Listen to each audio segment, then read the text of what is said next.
자, 우리 크게 아멘 합시다. 할렐루야. 네, 옆에 분들하고도 인사하겠습니다. 주님의 음성을 들읍시다. 주님을 더욱 사모합시다. 네, 오늘은 하나님은 아버지시다라는 제목으로 여러분들과 함께 어버이 주일 말씀의 은혜를 나누도록 하겠습니다. 오늘 방금 전에 보셨던 영상을 보셨다시피 하나님께서 모든 우주 만물에 있는 생명체들마다 모성애라는 것, 부성애라는 것을 주셨습니다. 그래서 자기 자식을, 새끼를 정말 귀하게 생각하고 자기의 목숨보다 소중히 여기는 그러한 심성을 한낱 미물에게도 하나님이 주셨습니다.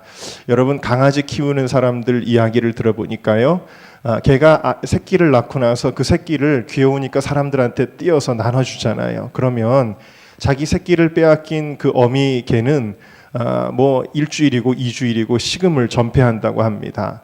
IQ가 떨어지고 뭘 잘 모르는 것 같아도 그 강아지, 그 개에게도 정말 자기 자식을 생각하는 그런 마음이 있다라는 것을 우리가 보면은 알 수가 있죠. 그럴 때마다 참 사람들이 잔인하다라는 생각도 들기도 합니다만, 우주 만물의 모든 부모들에게 이런 심성이 있고요. 심지어 아주 악한 사람들조차도 최소한 인간이라면 자기 자식은 사랑할 줄 안다라는 거예요. 그 왜 그럴까요? 그 이유는 하나님의 성품을 우리가 다 이해하고 깨달을 수는 없습니다. 그러나 그럼에도 불구하고 하나님의 성품을 무언가에 빗대어 보여주기를 원하셨는데, 그래도 가장 하나님의 성품을 우리가 잘 이해할 수 있는 통로가 되는 것이 바로 어버이라는 것입니다. 그래서 하나님은 자신의 존재를 어버이라, 아버지라 부르게 하셨습니다. 오늘 우리가 읽은 갈라디아서 4장 6절 말씀 같이 한번 다시 읽어볼까요? 시작. 너희가 아들인 고로 하나님이 그 아들의 영을 우리 마음 가운데 보내사 아바, 아버지라 부르게 하셨느니라. 아멘. 네, 이 아바, 아버지라는 말은 우리말로 하면 아빠, 아버지라는 말이에요. 여러분, 이단 중에 저 봉천동에 보면 하나님의 교회라는 큰 건물이 있지 않습니까? 하나님의 교회는 자꾸 뭐라 그러냐면 하나님 아버지만 있는 게 아니다, 하나님 어머니도 있다 그러면서 하나님을 어머니라고 자꾸 부르죠, 그 사람들은. 그래서 어떤 분들이 저한테 와서 질문을 해요. 목사님, 하나님이 아버지예요? 어머니예요? 그렇게 묻습니다. 그러면서 하나님은 아버지지라고 대답을 하며, 근데 왜 하나님은 아버지예요? 라고 묻습니다. 여러분, 하나님이 남자처럼 생기셨기 때문일까요? 힘이 우락부락 하셔가지고 아버지이실까요? 여러분, 하나님은요, 우리 인간의 모양과 같이 그런 어떤 성별의 정체성으로 표현되는 분은 아니지만 우리가 하나님을 아버지라고 고백하는 데는 이유가 있어요. 그 이유가 뭔지 아세요? 하나님이 자기 자신을 아버지라 부르게 하셨기 때문입니다. 간단한 거예요, 너무. 이걸 가지고 이 하나님의 교회 교인들한테 막 뭐라 그럴까요? 시달릴 필요가 없어요. 하나님이 자기 자신을 아버지라고 부르게 하셨는데 뭐 두말할 것도 없이 하나님은 우리의 아버지이신 줄로 믿습니다. 마가복음 14장에도 보니까 예수님도 역시 아바 아버지여 하고 하나님을 부르고 있습니다. 성자 예수님도 성부 하나님을 아바 아버지여, 나의 원대로 마옵시고 아버지의 원대로 하옵소서, 이렇게 부른다라는 거예요. 자, 여러분, 우리 하나님 한번 불러봅시다. 자, 하나님께 아버지 하고 불러봅시다. 시작. 아버지.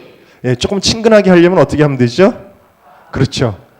아빠는 되게 어린 아이들이 쓰는 말이잖아요. 그러면 목소리도 바꿔야 돼요. 자, 여러분 몇 살이시죠? 3살? 5살? 자, 한번 하나님 아빠 한번 불러볼까요? 시작. 쑥스러우세요, 여러분? 네. 하나님은 우리에게 좋은 아빠, 우리에게 좋은 아버지 되시는 줄로 믿습니다. 자, 그래서 하나님은 우리의 아버지가 되신다라는 것을 조금 더 구체적으로 살펴보겠는데 3가지만 여러분들과 나누겠습니다. 첫 번째로 우리 함께 따라합시다. 하나님은 우리의 근원이십니다. 네, 우리가 갑자기 하늘에서 뚝 떨어진 게 아니라는 거예요. 하나님은 우리의 근원이세요. 여러분, 우리는 부모에게서 나왔죠. 갑자기 실험실에서 만들어진 것이 아니죠. 갑자기 생겨난 것이 아니고 우연히 만들어진 게 번개가 쳐가지고 갑자기 뻥 하고 생긴 것도 아니고요. 부모에게서 나왔듯이 우리는 그 부모의 부모, 부모의 부모. 성경에 보면, 마태복음에 보면 누가 누구를 낳고 누가 누구를 낳고 누가 누구를 낳고 그런 얘기들이 성경에 보면 굉장히 많아요. 그럼 지겹습니다. 이걸 왜 그렇게 족보를 써놨지? 그러나 여러분, 그 낳고를 거슬러 올라가면 하나님이 처음 만드신 아담과 하와에게로 이르게 되어지고, 아담과 하와를 만드신 이는 하나님이시다라는 거예요. 창세기 1장 27절에 하나님이 자기 형상 곧 하나님의 형상대로 사람을 창조하시되 남자와 여자를 창조하셨다 그랬어요. 창세기 2장 7절에 하나님이 흙으로 사람을 지으시고 그 생기를 훅 하고 그 코에 불어넣으시니 사람이 생명이 된지라. 할렐루야. 그러니까 여러분, 우리의 근원은 누구시냐면 하나님이시다라는 거예요.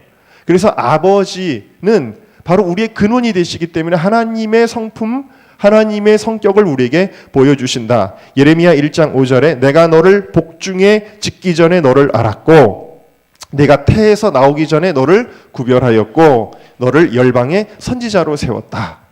이것은 무엇입니까? 우리가 어버이라고 부르는 것은 근원적인 존재를 가리키는 말인데 하나님은 우리의 근원이시다. 그러므로 여러분, 근원이 되어주셨다라는 것은 우리가 하나님께 감사해야 하는 첫 번째 이유이며 우리가 또한 부모님께 감사해야 되는 첫 번째 이유라는 사실이에요. 우리의 근원이라는 것 자체만으로도 우리는 감사해야 된다라는 사실입니다.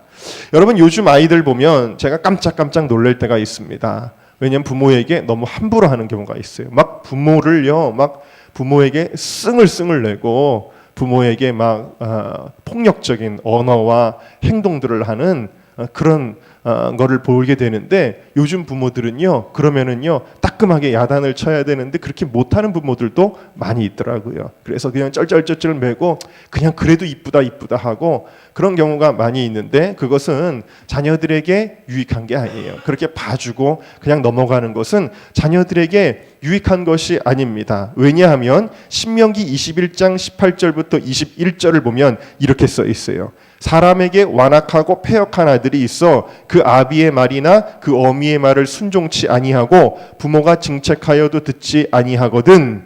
이런 아들이, 패역한 아들, 말 안 듣는 아들이 있거든. 어떻게 하라 그랬냐면 그 부모가 그를 잡아가지고 성문에 이르러 그 성읍 장로들에게 나아가서 그 성읍 장로들에게 말하기를 우리의 이 자식은 완악하고 패역하여 우리 말을 순종치 아니하고 방탕하며 술에 잠긴 자라 하거든. 그 성읍의 모든 사람들이 그를 어떻게 한다고요? 돌로 쳐 죽일지니 이같이 네가 너희 중에 악을 제하라. 그리하면 온 이스라엘이 듣고 두려워하리라 그랬어요. 여러분, 부모에게 패역하게 하는 자식을 성경에는 어떻게 하라 그랬냐면 돌로 쳐서 죽이라 그랬어요.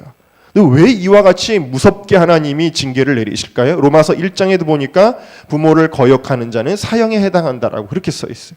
왜 이렇게 하나님이 부모에게 패역하게 하는 것을 무섭게 징계하시는 줄 아십니까? 그것은 하나님, 근원 되시는 하나님께 대한 반역이기 때문입니다.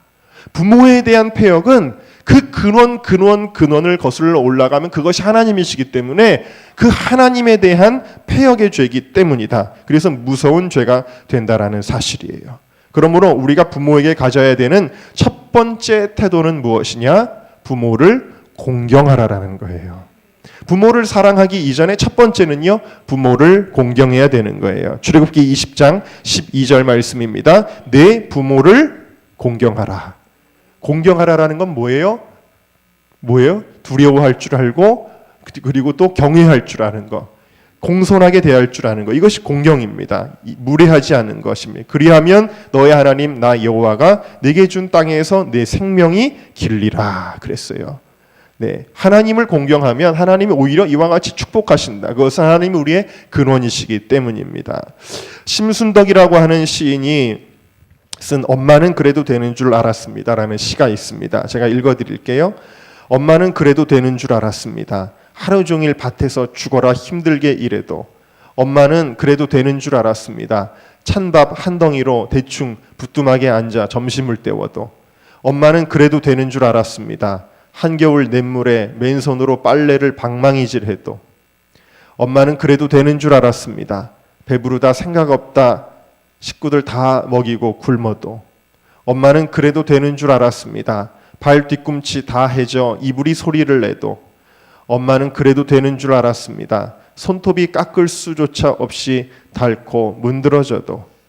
엄마는 그래도 되는 줄 알았습니다. 아버지가 화내고 자식들이 속썩여도 전혀 끄떡없는, 엄마는 그래도 되는 줄 알았습니다. 외할머니 보고 싶다, 외할머니 보고 싶다. 그것이 그냥 넋두리인 줄만. 한밤중 자다 깨어 방구석에서 한없이 소리 죽여 울던 엄마를 본 후론, 엄마는 그러면 안 되는 것이었습니다.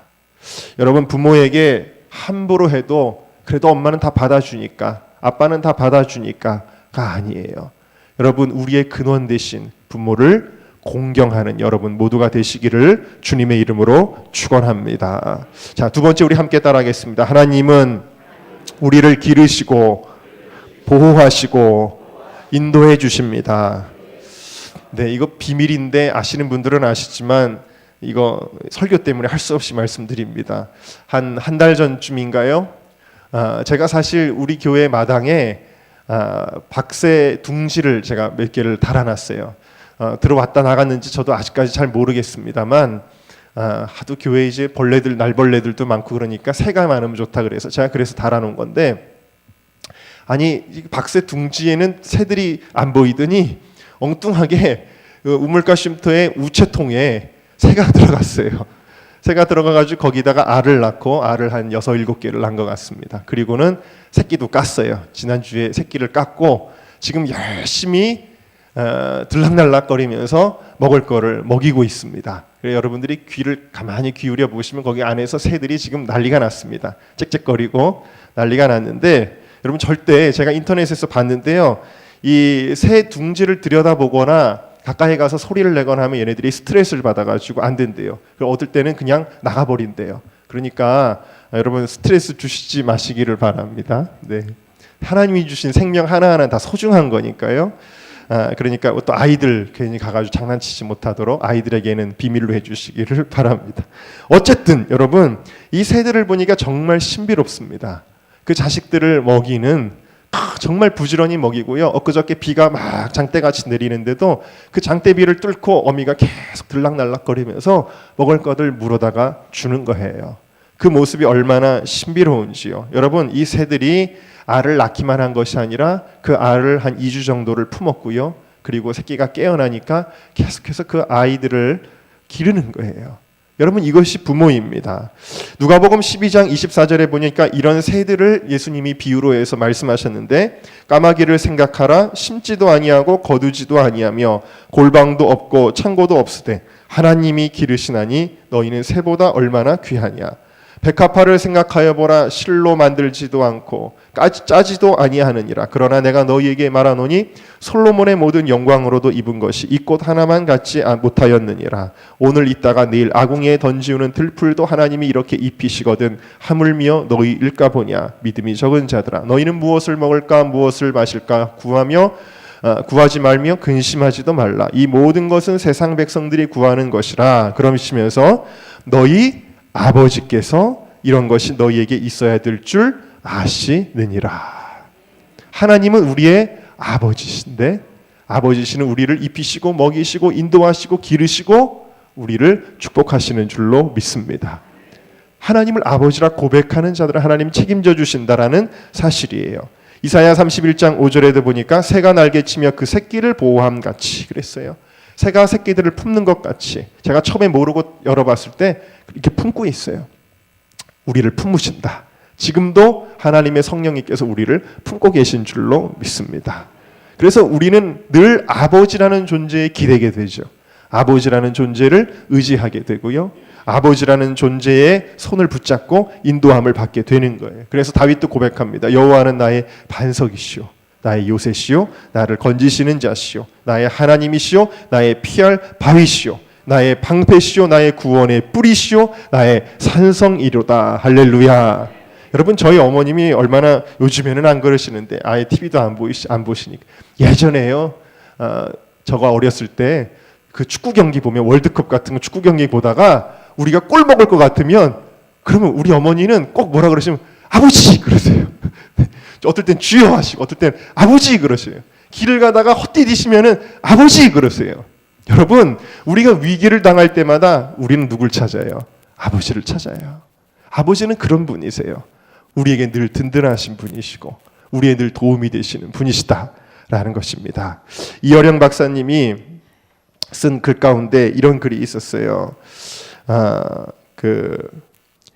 치매기가 있는 백발 노인이 창문을 이렇게 내다보다가 우리 교회에도 까치가 요즘 많은데 까치를 보고 묻습니다. 얘야, 저게 무슨 새냐? 이렇게 묻습니다. 아들이 다른 일을 하다가 아버지가 물어보시니까 네, 아버지, 까치요 그랬습니다. 아버지가 고개를 끄덕거리셨는데 치매기가 있으시니까 조금 있다가 다시 똑같은 말로 물으십니다. 얘야, 저게 무슨 새냐? 그러고 물으셨어요.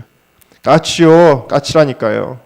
아버지는 고개를 끄덕이시고는 창밖을 바라보시더니 또 한참 있다가 똑같은 말을 물으십니다. 얘야, 저 새가 무슨 새라 그랬지? 그랬더니 아버지 몇 번을 대답해야 하시겠어요. 까치요, 까치라고요. 그러면서 아들이 이렇게 씀을 내니까요.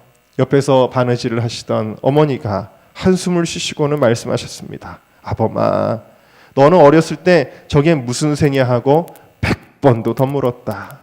아빠, 저 새가 무슨 새예요? 까치란다. 아빠, 저 새가 무슨 새예요? 까치란다. 아빠, 까치란다. 100번도 더 물어보고 대답을 했다라는 거예요. 그럴 때마다 아버지는 까치란다, 까치란다 몇 번이고 대답하시면서 말하는 네가 귀여워서 오히려 머리를 쓰다듬어 주셨지. 그래서 네가 말을 배울 수 있었던 거다. 여러분, 그러면서 이어령 박사가 이렇게 글을 이어가요. 그래요. 지금 힘없이 떨리는 저 손이 처음 발을 딛고 일어설 때 잡아주시던 손, 땅바닥에 넘어져 무릎을 깼을 때 울던 나를 일으켜 주시던 그 손, 코 흘릴 때 훔쳐주시고 눈물 흘릴 때 닦아주셨던 손, 이제는 매를 들어 때리셔도 아플 것 없이 가랑잎처럼 야위신 손 꼭 잡아드리세요. 언젠가 날 잡아주셨던 아버지의 손을. 그랬어요. 이사야 49장에 여인이 어찌 그 젖먹는 자식을 잊겠으며 자기 태에서 난 아들을 긍휼히 여기지 않겠느냐. 그들은 혹시 잊을지라도 나는 너를 잊지 아니할 것이라. 내가 너를 내 손바닥에 새겼고 너의 성벽이 항상 내 앞에 있나니 네 자녀들은 속히 돌아오고 너를 헐며 너를 황폐케 하던 자들은 너를 떠나가리라. 그랬어요. 하나님은 우리의 연약함을 아시고 우리를 친토와 같이 여기시고 우리를 사랑하시고 우리를 도와주시고 우리를 참아주시고 우리를 붙잡아주시고 우리를 인도해주시고 우리를 보호해주시고 지금도 함께 하시는 우리의 좋은 아버지십니다. 그리고 여러분들의 부모님도 그런 하나님의 성품을 우리에게 보여주시는 분들이십니다. 그 은혜를 잊지 않는 여러분들이 되시기를 주의 이름으로 축원합니다. 우리 마지막으로 함께 따라하겠습니다. 하나님은 존재 자체가 우리를 향한 사랑입니다. 하나님이 세상을 이처럼 사랑하사 독생자를 주셨으니. 그랬어요. 로마서 5장 8절에 우리가 아직 죄인 되었을 때에 그리스도께서 우리를 위하여 죽으심으로 우리에게 대한 자기의 사랑을 확증하셨느니라. 하나님은요 어떤 분이시냐면 우리를 만드셨을 때 자기 자신을 위한 선택은 단 한 번도 하지 아니하셨습니다. 본인의 이기적인 자아를 추구하는 그런 선택은 하나님은 단 한 번도 하지 아니하셨습니다. 하나님은 존재 자체가 사랑하는 것이에요. 그래서 하나님은 우리를 구원하시기 위해서 십자가를 선택함에 있어 조금도 망설임이 없으셨다.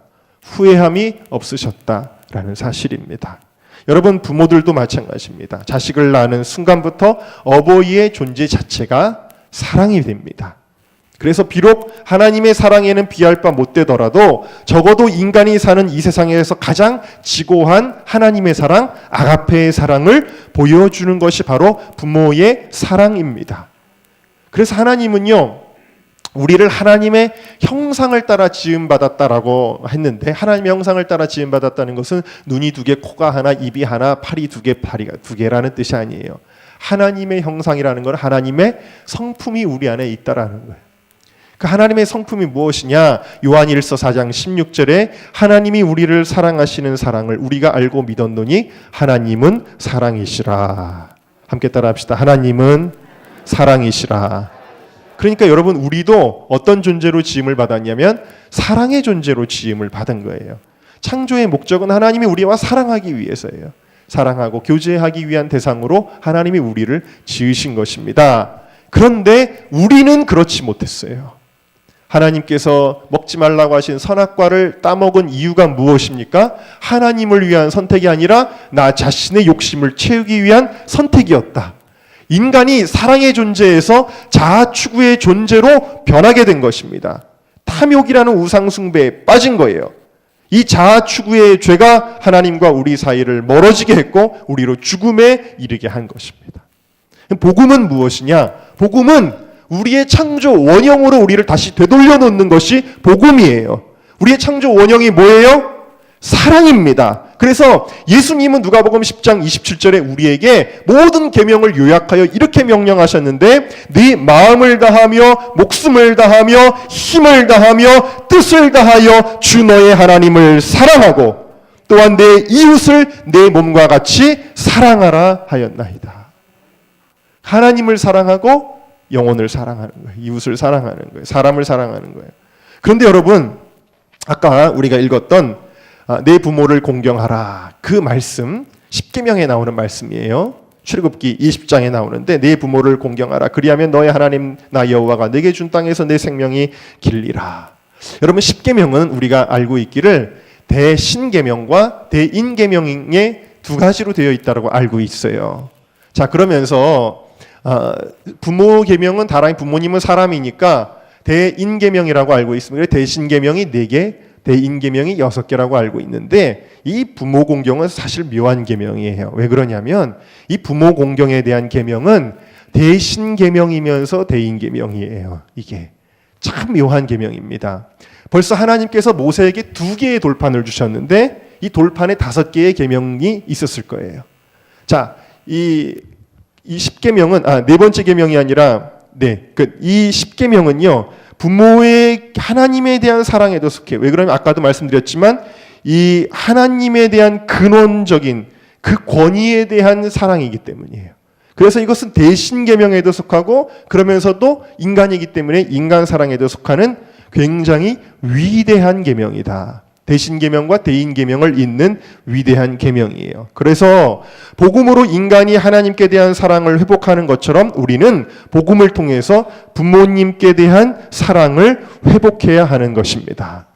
여러분 부모님에 대한 사랑을 진짜 회복할 수 있기를 부모가 나를 위한 선택을 하지 않고 오직 자식을 위한 선택만을 하는 것처럼 나도 나를 위한 선택이 아니라 부모님을 위한 선택만을 할 수 있는 그 사랑으로 돌아갈 수 있기를 주님의 이름으로 축원합니다. 어머니의 발견이라는 글을 여러분들에게 소개해 드릴게요. 홀어머니를 모시고 사는 한 청년이 있었어요. 취직을 하려고 하는데 면접을 볼 때마다 떨어지는 거예요. 1번, 2번, 3번, 4번, 10번, 20번 가는 회사마다 면접을 봐도 계속 떨어지는 것입니다. 마지막 기회라고 생각하고 어느 회사에서 면접을 봤는데 그 회사의 면접에서도 떨어지게 됩니다. 그러자 이 청년이 회장님을 붙잡고 읍소를 했습니다. 회장님, 저 늙으신 홀 어머니를 모시고 삽니다. 한 번만 더 기회를 주세요. 그랬어요. 그랬더니 뜻밖에도 회장님이 관심을 보이시면서 이렇게 말을 합니다. 노모가 계시다고? 그러면 집에 가서 어머니의 발을 씻겨드리고 내일 다시 오게 그랬습니다. 청년은 의아했습니다. 어쨌든 집으로 돌아온 청년은 회장님의 요구대로 생전 태어나서 처음으로 어머니의 발을 씻겨드리려고 합니다. 그런데 그 순간 어머니의 발에 박힌 굳은 살을 처음 보게 된 것입니다. 그것은 사람의 발이 아니었습니다. 거북이의 등처럼 굳어진 발은 여기저기 갈라지고 발톱은 달아 검게 오그라져 있었습니다. 어머니가 나를 위해 가셨던 길들은 1000걸음인가 10,000걸음인가 아들을 위해 발이 닳고 피멍이 들도록 걸어온 어머니의 사랑과 슬픔의 흔적들이었습니다. 그 발을 붙잡고 청년은 엉엉 쏟아지는 눈물을 감출 수 없어 그 어머니의 발을 만져보고 나서야 어머니의 마음을 만져볼 수 있었습니다. 다음 날 회사로 다시 찾아간 청년은 회장에게 인사를 합니다. 회장님, 감사합니다. 회장님은 저에게 어머니의 사랑이 어떤 것인지 온 몸으로 깨달을 수 있게 해주셨습니다. 그리고는 면접도 마다하고 그 방을 나와 되돌아서고 있는데 회장이 그를 부릅니다. 그러면서 됐네. 내일부터 출근하게.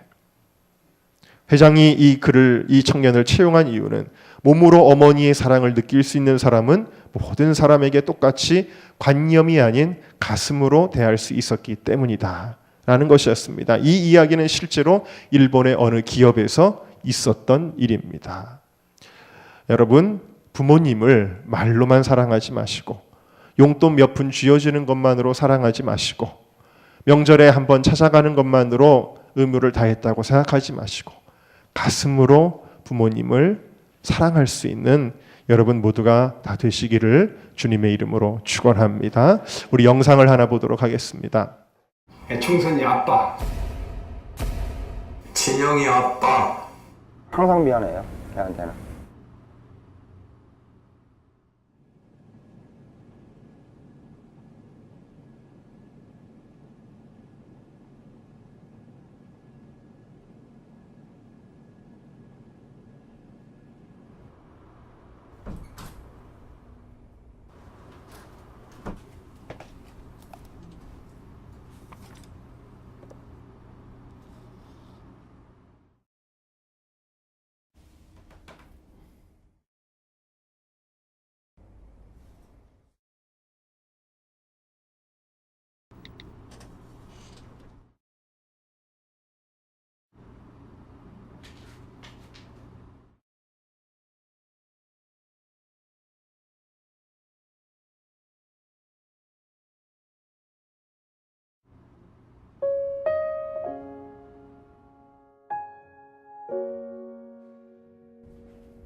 충선이 아빠, 김용봉. 난 신왕철 아빠 신현기. 이영근입니다. 큰아들이. 저 영우 아버지 되는 사람입니다. 조유섭 아빠. 진영이 아빠. 성함은 김성복. 생각나지요. 그 아들, 딸만 낳다가 아들 가졌는데 요번에도 딸이 못할까 했는데 네 엄마, 아빠, 동생한테 신경 써주고 고맙고. 부모로서 이렇게 뭔가를 충분하게 해줘야 되는데 그런 것도 못 해주고 그래서 참 마음이 아픕니다. 아들이라는 것은 어느 누가 바꿀 수도 없는 것이고 크게 뭐 도와주지도 못했고 했는데 그들이 알아서 잘 커가지고 계속 부족한 게 부모 마음 아닐까요? 죽는 순간까지. 그런 제가 그런 마음으로 살고 있어요. 계속 부족한 거예요. 너무 엄하게 했던 게 그게 좀 미안하다. 미안해요.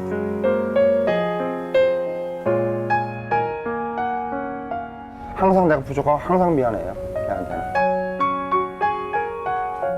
미안하다 참. 모든 것이 부족하고 못 가르치고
정말 부모가 무엇인지 우리의 마음을 항상 아리게 하는 존재.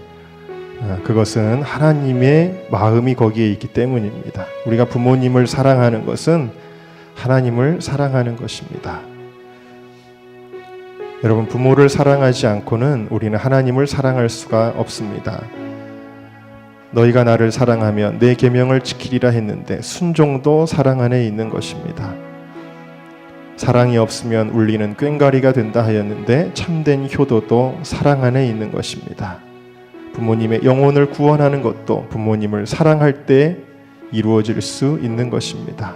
이 어버이 주일을 통해서 다시 한번 먼저 회개할 것은 부모에게 거역하고 패역했던 우리의 죄는 그것이 얼마나 나쁜 못된 죄였는가 우리가 회개하고 정말 부모님을 가슴으로 사랑하고 부모님께 순종하고 부모님께 효도함으로 하나님을 기쁘시게 하는 주의 자녀가 되게 하여 주옵소서. 우리 다 같이 주여 한번 부르고 동성으로 기도하겠습니다. 주여, 하나님 아버지 감사를 드립니다. 하나님, 오늘 이 시간에 주님께서 주신 그 은혜와 그 사랑에 우리가 감사하며 하나님 회개하며 나아가오니 주여, 이 못난 아들들을 용서하여 주시고 하나님 이 못난 자녀들을 용서하여 주시고 하나님 아버지 주님의 은혜로 우리를 덮으사 이제 하나님 주님을 기쁘시게 하는 자, 또 주님께서 우리에게 주신 부모님을 기쁘시게 하는 우리 모두가 되어질 수 있도록 하나님 축복하여 주시옵소서. 주님 고맙고 감사합니다. 좋은 부모님을 주신 것이 감사합니다. 내 생명의 근원 되시는 아버지 귀한 부모님, 그 마음을 어루만져 드리는 우리 모두가 될 수 있도록 하나님 도와주세요. 감사합니다. 예수님. 주님 고맙고 감사합니다. 하나님이 우리의 아버지가 되어주셔서 감사하고 또 우리에게 하나님의 마음을 닮은 좋은 부모님을 주신 것이 고맙고 감사합니다. 근데 그 은혜를 모르고 정말 패역한 못된 자녀로 살아왔습니다. 주님 용서해 주세요. 이제 우리가 나의 생명의 근원 되시는 나를 위해 모든 것을 다 버리고 사랑하신 부모님을 가슴으로 사랑하고 또 영혼으로 사랑하고 하나님을 기쁘시게 하는 우리 모두가 되도록 이 시간을 축복하여 주시고 잠시 감동받고 끝나는 것이 아니라 우리의 삶의 현장에서 정말 효도의 열매를 맺는 우리 모두가 되도록 주님 축복하여 주옵소서. 감사하며 예수님의 이름으로 기도하옵나이다. 아멘.